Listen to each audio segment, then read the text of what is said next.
मैं किस बात की बात कर रहा हूँ कि 60 साल में ये पिकनिक स्पॉट नहीं दिखे, 60 साल में बाल पदरी नहीं दिखी, 60 साल में जो है वो आपका झरना ना दिखा। यहाँ के तो दिग्गज नेता रहे हैं, इसी आपके भलेसा के ऐसे नेता भी रहे हैं जो पावर मिनिस्टर थे, कैबिनेट मिनिस्टर थे, जो चीफ मिनिस्टर थे। क्या भलेसा को इतना हक नहीं था, भलेसा के लोगों को इतना हक नहीं था जिसका कि भद्रवाह का मैक्सिमम शेयर आपके भलेसा का है। भद्रवाह में कोई जीतता है भलेसा से जीतता है। भद्रवाह का अगर बीजेपी का कैंडिडेट आपके भलेसा का ही है भद्रवाह का। तो ये सब वजूहात लेने के बावजूद जो है आपका एसडीएम जो है भद्रवाह में बैठता है, आपके यहाँ नहीं बैठता है। जो ये आपका एडीसी भद्रवाह में बैठता है, यहाँ नहीं बैठता। तो ये सब मुद्दे क्या डीडीसी इलेक्शन में आप जो है सामने लाएंगे? आदाब, स्ट्रेट लाइन में आपका स्वागत है। अब डीडीसी इलेक्शन होने वाले हैं और डीडीसी इलेक्शन में क्या प्रतिक्रिया रख रहे हैं ख़ास तौर पे भलेसा के लोग? ये वो जगह है जिस जगह से गुलाम नबी आज़ाद भी उनकी बर्थ प्लेस है, यहाँ वो पैदा हुए हैं, यहाँ बड़े हुए हैं वो इसी गांव में। और इस गांव में कांग्रेस की जो फुटेज है बहुत स्ट्रॉन्ग रही है।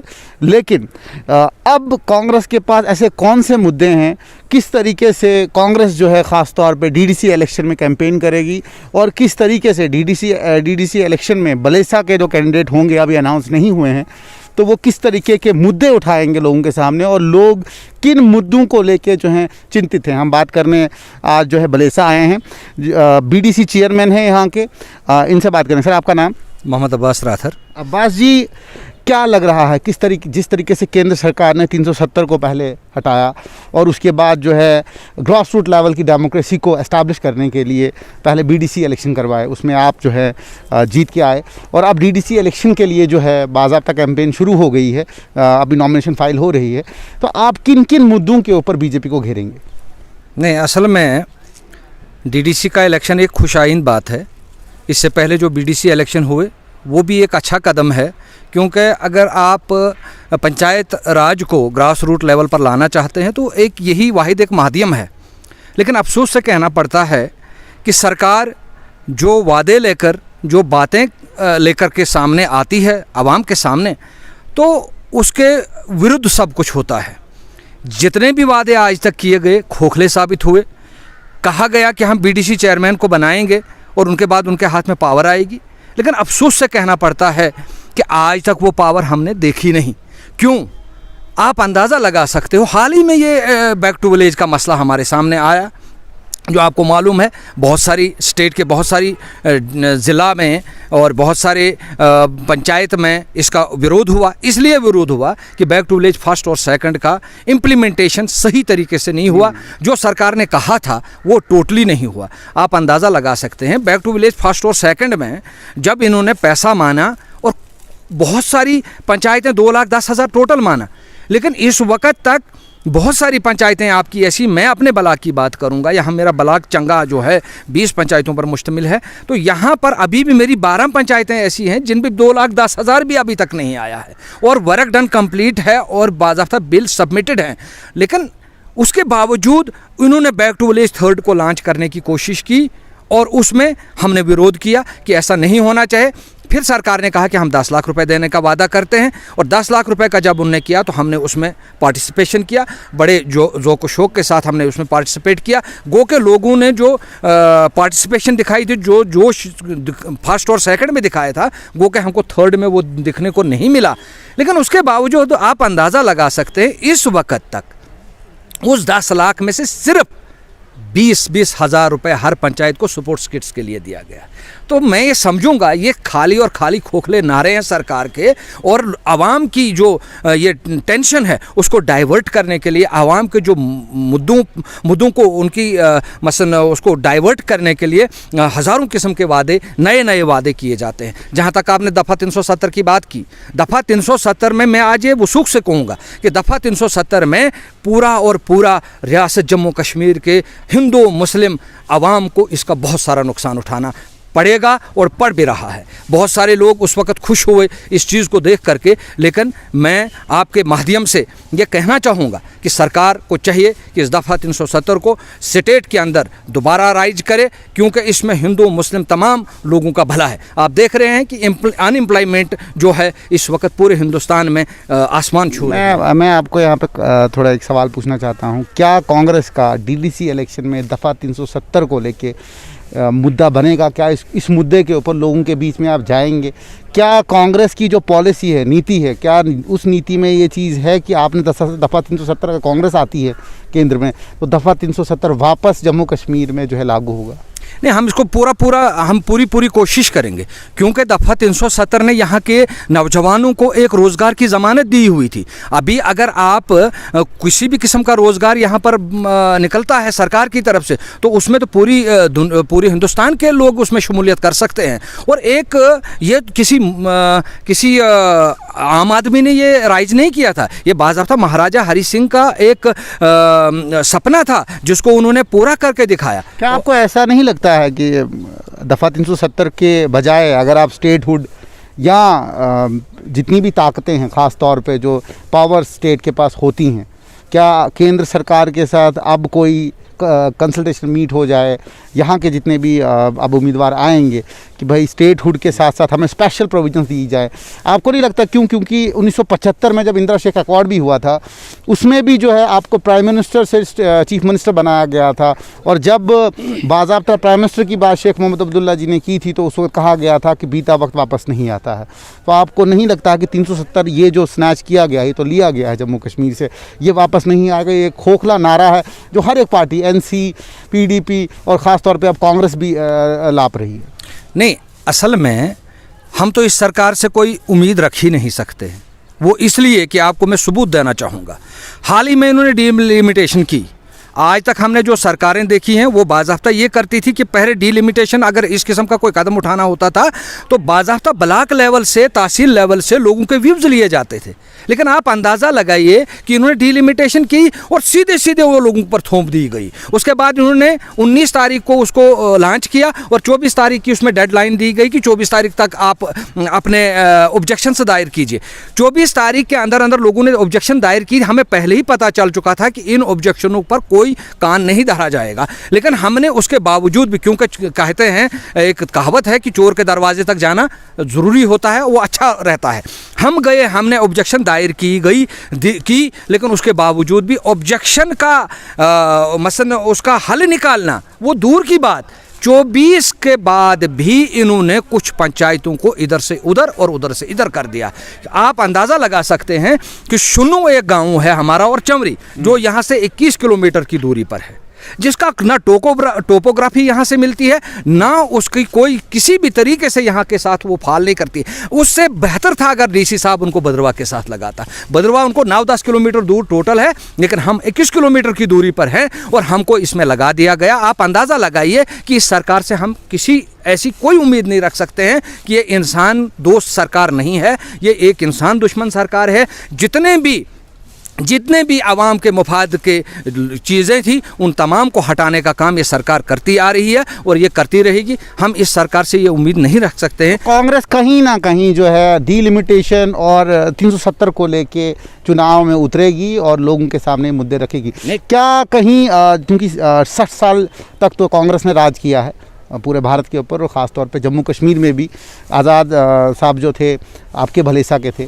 60 साल में ऐसी कौन सी जो भलेसा में बदलाव आया आज़ाद साहब की तरफ से, और जो पिछली सरकार अभी बीजेपी की सरकार जो यहाँ थी पीडीपी के साथ, उस वक्त कौन सा बदलाव, इस पर अगर आप रोशनी डालेंगे लोगों को भी शायद कुछ पता चले। मैं आपकी वसादत से ये कहना चाहूँगा, यहाँ असल में हमारी भलेस में अगर आज़ादी मिली है हमारी भलेस को, तो वो 2002 के बाद ही मिली, जब यहाँ गुलाम नबी आज़ाद साहब यहाँ के चीफ मिनिस्टर बने। आपको ये पता होना चाहिए कि ठाठरी किलोहतरा रोड जो थी, इसमें जब गाड़ी चलती थी तो एक टायर आरवाल से बाहर होता था, और उसके बाद यहाँ पर करोड़ों रुपया उन्होंने इस सड़क पर खर्च करके आज आप देख रहे हैं कि सड़क कम से कम चलने के काबिल है। और इस पर आप देख रहे हैं यहाँ की डेवलपमेंट, यहाँ के चारों तरफ, यहाँ पर आपको अगर 2002 से पहले आप आते तो यहाँ पर कहीं 50 घरों के बाद किसी एक घर पे आपको टीन दिखता। तो जहाँ तक ये कहते हैं, लेकिन आज आप देख रहे हैं, और जहाँ तक ये कहते हैं कि कांग्रेस ने 70 साल कुछ नहीं किया, मुझे बड़े अफसोस से कहना पड़ता है कि क्या मोदी जी ने गुजरात में बैठकर इस हिंदुस्तान को इस काबिल बनाया था रातों रात, और फिर सुबह आकर वो विराजमान हो गए? इस कांग्रेस ने ही अपने जानों का बलिदान देकर इस हिंदुस्तान को आज़ाद करवाया ब्रिटिशर से, जालिमों से, उन जालिमों को यहाँ से भगाने का काम अगर किया है वो कांग्रेस सरकार ने किया है। तमाम हिंदू मुसलमान जो हिंदुस्तान के थे, नहीं वो गलत है, क्योंकि तब कांग्रेस जो थी ना वो सरकार नहीं थी, कांग्रेस तो एक पार्टी थी और उसके साथ सारे जुड़े हुए थे। हाँ वही मैं कह रहा हूँ ना कि लेकिन कांग्रेस ने उसको लीड किया। आपका ये कहना सही है, लेकिन लीड अगर उस वक्त किया तो कांग्रेस ने इस चीज को लीड किया। कुछ और मैं पूछ रहा हूँ, 60 साल में, खासतौर पर 60 साल बहुत होते हैं, 5 साल में अगर डीडीसी इलेक्शन आपके यहाँ हो रहे हैं, पहले तो कभी हुए नहीं जम्मू कश्मीर में, तो कहीं ना कहीं केंद्र को ये चीज़ का एक्नॉलेजमेंट करना चाहिए। जैसे आपने कहा बीडीसी के इलेक्शन में अच्छी बात है, मैं कह रहा हूँ 60 साल में क्या बीडीसी इलेक्शन डीडीसी इलेक्शन क्यों नहीं हुए जम्मू कश्मीर? वो पता नहीं किन वजूहात पर इस वक्त तक वो नहीं हुआ। लेकिन आप ये जानते हैं कि 70 साल पहले जब यहाँ हिंदुस्तान में सुई तक नहीं बनती थी, सुई नहीं बनती थी हमारे हिंदुस्तान में, लेकिन जब कांग्रेस ने इस हिंदुस्तान को आम लोगों के साथ मिल करके इसको आज़ाद करवाया, उसके बाद यहाँ पर आज जो चांद पर जाने की बात करता है हिंदुस्तान, वो कांग्रेस की सरबराही में हुआ है। कांग्रेस ने यहाँ पर खाली सिर्फ ख्वाब नहीं दिखाए हैं दुनिया को, लोगों को खाली ख्वाब नहीं दिखाए। आपने देख रहे थे इन्होंने 2 करोड़ रोज़गार माना था, कहाँ है वो? इन्होंने 15 लाख माने, कहाँ है वो? तो हम ये कहना चाहेंगे आपको कि अगर आप के दिल में इस गरीब आवाम के ताई थोड़ी सी भी हमदर्दी है तो खुदा के लिए अपने जो आप अल्फाज कहते हो उन पर अमल करो। और सबसे पहले मैं यही गुजारिश करूंगा कि बेरोजगारों को रोजगार देने का काम कीजिए। क्योंकि और कौन सा मुद्दा ऐसा है जो भलेसा का, खास तौर पे जब आप डीडीसी इलेक्शन लड़ेंगे भी और अभी आप उम्मीदवार के बारे में बात करेंगे हम आपसे, कौन सा ऐसा मुद्दा है जो है भलेस के लोगों के दिलों का मुद्दा है? भलेस में सबसे पहले मैं कहूँगा कि यहाँ पर टूरिज़्म का जो है बहुत बड़ा ऑप्शन है यहाँ पे। अगर सरकार चाहेगी तो हम यही चाहेंगे कि हम सबसे पहले, अगर हमारा कैंडिडेट जो नदीम शरीफ न्याज के रूप में हमने लॉन्च किया है, तो हमारी यही सबसे पहली प्रायोरिटी रहेगी कि अगर हमको बूस्ट करना है इस भलेसा को, हमने किसी मसलन हिंदुस्तान के किसी अच्छे नक्शे में लाना है, तो हमको यहाँ का टूरिज़्म जो है उसकी तरफ सबसे ज़्यादा हमको ध्यान देना होगा। क्या डिप्टी कमिश्नर डोडा ने जब यहाँ बाल पदरी का विज़िट किया था, और ख़ास तौर पे आपके यहाँ पे जो अभी एक बहुत ही खूबसूरत मैं कहूँगा पिकनिक स्पॉट है जो यहाँ पे वो गुंदों के पास है, वहाँ पे भी जो है गेस्ट हाउस बनाया गया है, इससे पहले न किसी डिप्टी कमिश्नर ने और न किसी सरकार ने आज तक जो है आपकी बाल पदरी का विज़िट किया, खुद एडमिनिस्ट्रेटिव ऑफिसर ने कभी नहीं किया। तो कहीं ना कहीं आप डिप्टी कमिश्नर डोडा को इस चीज़ के लिए जो है मुबारकबाद दे सकते हैं या शाबाशी दे सकते हैं? नहीं, असल में फ़िलहाल तो मैं आपको इस बात को काटता हूं कि वो डीडीसी ने कौन सा गेस्ट हाउस गुंदों में बनाया मैंने जानता। डीडीसी उसने कोई गेस्ट हाउस नहीं बनाया। यहाँ एक गेस्ट हाउस बना है, वो गुलाम नबी आज़ाद ने अपने एमपी लैड से बनाया हुआ, जो फॉरेस्ट ऑफिस के साथ में। मैं बोल रहा हूँ कि डिप्टी कमिश्नर डोडा ने बाज़ाब्ता, अभी वहाँ काम चल रहा है, बिकॉज हम वो स्पॉट भी दिखाया हुआ है लोगों को जिस जगह पे जो आपके यहाँ वाटरफॉल जहाँ में, बिल्कुल, क्योंकि इतनी खूबसूरत जगह है आपके इलाके में है, अभी तक एक्सप्लोर नहीं हुई। वो समीर रिशु जी थे आपके, जिन्होंने वो जो है साइट दिखाई और उसके बाद बहुत सारे लोग वहाँ आए, लेकिन खुद एक एडमिनिस्ट्रेटिव ऑफिसर एक जगह पे जा रहा है, उससे जो है पूरा एडमिनिस्ट्रेशन का एक केंद्र बन जाता है कि भाई खुद जो है आईएएस ऑफिसर वहाँ गया, डिप्टी कमिश्नर गया। तो उसके बाद हमने जो एसेस किया था 30,000 से 40,000 लोग जो है वहाँ पे विजिट कर चुके हैं अभी तक बाल पदरी को। तो आपको नहीं लगता कि इससे पहले जो लीडर बाल पदरी ये हमारी है, वो जो है वो ये वाटरफॉल जो है वो हमारे इसमें दोनों का मैं, हाँ बिल्कुल। तो वहाँ बाल पदरी में जो गए तो वहाँ तो कोई गेस्ट हाउस कोई ऐसी कोई चीज़ वहाँ नहीं, मैं कह रहा हूँ हाँ, अलबत्ता सैर वगैरह की उन्होंने, वो अच्छी बात है। तो जहाँ तक वाटरफॉल का सवाल है, तो वाटरफॉल वो बहुत देर का था, इसके लिए उन्होंने थोड़ी बहुत एक कोशिश अपनी तरफ से की, बहुत अच्छी कोशिश की उन्होंने, अच्छी बात है। और जगहें भी हैं हमारे पास, वहाँ भी उनको जाना चाहिए। तो एक ही जगह पकड़ के रखना बार बार ये भी अच्छी बात नहीं। बाकी बहुत सारी मैं किस बात की बात कर रहा हूँ कि 60 साल में ये पिकनिक स्पॉट नहीं दिखे, 60 साल में बाल पदरी नहीं दिखी, 60 साल में जो है वो आपका झरना ना दिखा। यहाँ के तो दिग्गज नेता रहे हैं, इसी आपके भलेसा के ऐसे नेता भी रहे हैं जो पावर मिनिस्टर थे, कैबिनेट मिनिस्टर थे, जो चीफ मिनिस्टर थे। क्या भलेसा को इतना हक नहीं था, भलेसा के लोगों को इतना हक नहीं था जिसका कि भद्रवाह का मैक्सिमम शेयर आपके भलेसा का है। भद्रवाह में कोई जीतता है भलेसा से जीतता है, भद्रवाह का अगर बीजेपी का कैंडिडेट आपके भलेसा का ये भद्रवाह का। तो ये सब वजूहात लेने के बावजूद जो है आपका एसडीएम जो है भद्रवाह में बैठता है, आपके यहाँ नहीं बैठता है। जो ये आपका एडीसी भद्रवाह में बैठता है, यहाँ नहीं बैठता। तो ये सब मुद्दे क्या डीडीसी इलेक्शन में आप जो है सामने लाएंगे? ये भी ज़्यादती हमारे साथ इसी दौर में हुई, ये ज़्यादती भी हमारे इसी दौर में हुई, जबकि हमारा गुंदों का मकाम जो है वो गालिबन कम से कम 65 किलोमीटर दूर है डोडा से। उसको हमने बार बार सरकार से कहा कि हमको सब डिस्ट्रिक्ट यहाँ पर दिया जाए, लेकिन यहाँ देने के बजाय उन्होंने भद्रवा में देने का काम किया गैर कानूनी तरीके से। उसको ये नहीं देखा गया कि भाई इसकी दूरी कितनी है। मैं वही कह रहा हूँ, क्या ये मुद्दे जो आपके हैं, बिल्कुल ये मुद्दे हैं हमारे, क्योंकि हमारा ये हिली डिस्ट्रिक्ट होना चाहिए था। हमने बहुत बार आज़ाद साहब को भी ये रिकमेंडेशन दी, लेकिन उनकी नज़र इस पर थी, लेकिन पीडीपी की वो बेवफाई की वजह से हमारी सरकार अधूरी रास्ते में गिर गई, जिसकी वजह से हम इसको ख्वाब को शर्मिंदा ताबीर न कर सके। लेकिन जहाँ तक हमारा सवाल है कि हम इन चीज़ों को लेकर के आंदोलन करते आए हैं, हम करते रहेंगे, तब तक झगड़ते रहेंगे जब तक हमें हमारी जान में दम है। इंशाअल्लाह रहमान पीछे रहा जो सवाल, जो 70 साल की बात आप कर रहे हैं, यह हकीकत है, लेकिन इसके साथ साथ आप देखिए कि यहाँ पर जहाँ सुई नहीं बनती थी वहाँ अगर इसको चांद पर पहुँचाने का काम किया तो आहिस्ता आहिस्ता हर चीज़ बनती है। एक बाप होता है, उसके 3 बच्चे होते हैं, वो हर बच्चे को IAS अफसर नहीं बना पाता है, और इसी तरीके से सरकार भी एक माँ बाप का रोल अदा करती है। अब एक मैं आपको संक्षेप में एक सवाल पूछूंगा कि परिवारवाद जो खासतौर पे भाजपा के जितने भी लोग हैं वो इस इशू को बड़ा ही उठाते रहते हैं कि भाई सोनिया गांधी के बाद राहुल गांधी, तो ऐसा ही भलेसा में भी देखा जा रहा है कि शरीफ नियाज़ साहब थे, बहुत अच्छे नेता थे कांग्रेस के, उसके बाद जो है अब उनके बेटे नदीम जी जो है अब सियासत में आ रहे हैं। क्या आपको लगता नहीं है कि नदीम जी की जगह कांग्रेस का दूसरा कोई ऐसा लीडर होना चाहिए था जो लोगों के बीच में जाए, और ख़ास तौर पे लोग उसको ये कहेंगे ये परिवारवाद जो है कांग्रेस में नहीं है, अब जो आएगा वो लीडर आएगा। तो क्या आपको लगता नहीं है कि भलेसा में और भी कोई लीडर जो है वो जगह ले सकता था शरीफ नियाज़ जी की? असल में भारतीय जनता पार्टी में जितना परिवारवाद है उतना कांग्रेस में नहीं है, लेकिन बदकिस्मती की बात समझो या खुशकिस्मती की बात समझो, जितने भी भाजपा के प्रधानमंत्री आते हैं वो बगैर औरत के होते हैं, उनको संतान होती नहीं है, तो वो कहाँ से परिवारवाद करेंगे। जहाँ तक मोहम्मद शरीफ नियाज़ साहब का सवाल है, तो मोहम्मद शरीफ नियाज़ का सवाल जो है, जहाँ नदीम शरीफ नियाज़ की बात की जा रही है, नदीम शरीफ नियाज़ आज से काम कांग्रेस में नहीं कर रहे हैं, अरसा 10-12 साल से वो एक्टिव वर्कर के तौर पर काम कर रहे हैं, जिसका जो इस वक्त भी यहाँ पर पीसीसी के सेक्रेटरी हैं, और यहाँ रियासत जम्मू कश्मीर में भी सेक्रेटरी के तौर पर काम कर रहे हैं। ये कोई हम या कांग्रेस पार्टी जो है वो कोई दान नहीं कर रही है मोहम्मद शरीफ नियाज़ के, नदीम शरीफ नियाज़ पर कोई दान नहीं कर रही है। उनका योगदान है, उनकी कंट्रीब्यूशन है। वो मोहम्मद शरीफ नियाज़ था, उसने तब यहाँ पर इस्तीफ़ा दिया था अपनी नौकरी से जब उसके घर में भी फाका कशी थी, किसरोड़ और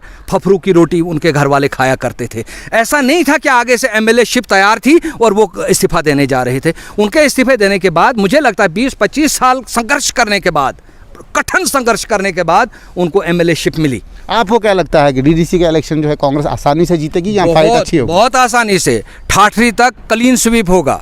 4 जो कॉन्स्टिट्यूंसियाँ इन्होंने बनाई हैं, उन चारों कॉन्स्टिट्यूंसी में स्वीप कर जाएगी कांग्रेस इंशाल्लाह रहमान। तो बाकी रहा सवाल, जहाँ तक इन्होंने जो नाइंसाफ़ी इस DDC डिलिमिटेशन में की, वो खुदा बेहतर जानता। किसी ने आवाम की आवाज़ नहीं सुनी। आप भाला में जाकर देख लिए, 30-30 किलोमीटर दूर से कुछ आबादियों को इज़्म के नाम से उनको जोड़ने की कोशिश की, जो कि कांग्रेस सरकार के दौर में नहीं था। आप देख रहे हैं कि 2014 के बाद एक क्या कहते हैं कॉमनल टाइप का सिस्टम यहाँ पर पूरे हिंदुस्तान में आप देख रहे हैं। हिंदू मुसलमान जब तक 2014 के तक हिंदू मुसलमान बिल्कुल एक थाली में आ चुका था, लेकिन उसके बाद इन्होंने आए दिन अपनी इस गलत पॉलिसीज़ की वजह से हिंदू और मुसलमानों के बीच में एक बहुत बड़ी खाई बनाने की कोशिश की। लेकिन मैं मुबारकबाद पेश करूंगा हिंदुस्तान के हिंदू मुसलमानों को कि जिन्होंने इनकी ऐसी गलत बातों की तरफ ध्यान न देते हुए यहाँ के हिंदू मुसलमान भाईचारे को कायम और दायम रखने के लिए पूरा कंट्रीब्यूशन किया तमाम हिंदू मुसलमानों ने। ये मैं मुबारकबाद पेश करना चाहूँगा पूरे हिंदुस्तान के हिंदुओं और मुसलमानों को। ये हमारे साथ थे BDC चेयरमैन चंगा से, और आपको हम ये चीज़ बताएं कि जिस तरीके से ख़ास तौर पे भलेसा में इलेक्शन लड़ा जा रहा है और जो मुद्दे थे वो हमने आपके सामने लाए, और हमें पूरा यकीन है कि 370 एक मुद्दा ऐसा है जो DDC इलेक्शन में कांग्रेस, PDP, NC ये सब तंजीमें जो हैं तरीके से इस्तेमाल करेंगी और ख़ास तौर पे जो डेवलपमेंटल इश्यूज़ हैं, जिसमें स्कूल आता है, जिसमें बाकी चीज़ें रोड आती है, वो चीज़ें भी जो है कहीं ना कहीं परे रहेंगी इस डीडीसी इलेक्शन में। दीजिए ज़्यादा, आपको ऐसी ही लोगों से आपको मिलाते रहेंगे और आपकी जो है इंट्रैक्शन करवाते रहेंगे। सब्सक्राइब करते रहे स्ट्रेट लाइन।